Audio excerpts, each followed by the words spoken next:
Personnel of the Ghana National Fire Service involved in the assault of a class media journalist during coverage of a fire outbreak in Kaswa have been identified and interdicted. President John Mahama confirmed the interdiction during his tour of selected state media, describing the incident as unacceptable and contrary to media freedom and professionalism. ChannelOne News' presidential correspondent Akusi Otre reports. According to the Minister of Government Communications, the tour was necessary as the President is keen on obtaining first-hand information on the operations of the state's media. Let's welcome the President. Your Excellency, welcome. Thank you. Thank you. At the Ghana Broadcasting Corporation, the Director General commended the President's move, noting that no sitting president, apart from the CPP government, has taken such a bold step to visit the corporation. Key among the issues he presented to the President were the outstanding debts owed by the institution. The military, the police, national security all position their equipment on GBC locations, and we're drawing power from the same source as GBs.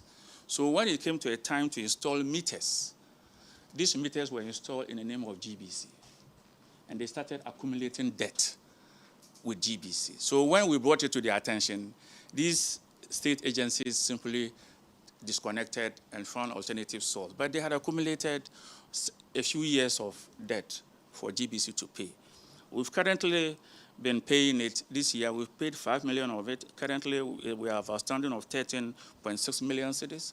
We are simply requesting and appealing that the government takes care of the legacy debt. In response, the President stated that government will take steps to address the legacy bills owed by public media institutions.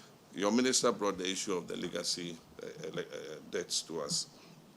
And so what I've asked him to do is just to make sure that you keep up with the current bill. We're going to ring fence the legacy debt, and then we're bringing it to the attention of the Chief of Staff to find the funding to be able to defray the legacy debts. He further revealed that discussions are ongoing regarding reforms to Ghana's TV license law. There are a few suggestions we have with regards to the so-called TV license. And I think that our thinking is going in the same direction to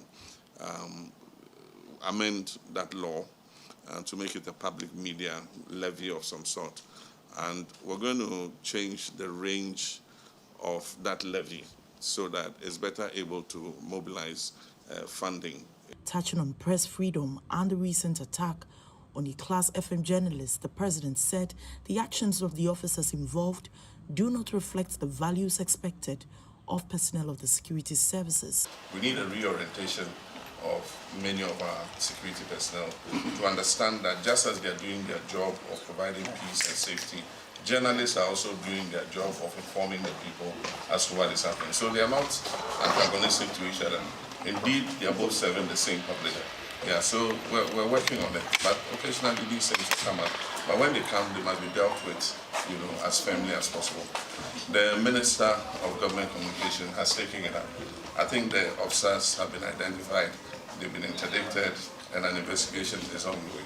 Meanwhile, the government has promised to reform all state media, including graphic communications and the Ghana publishers. MD has briefed me very well the issues with your equipment, which I've seen in 2012 to commission. It's several years old now, and so you're having some difficulties. You need to retrofit it and all that.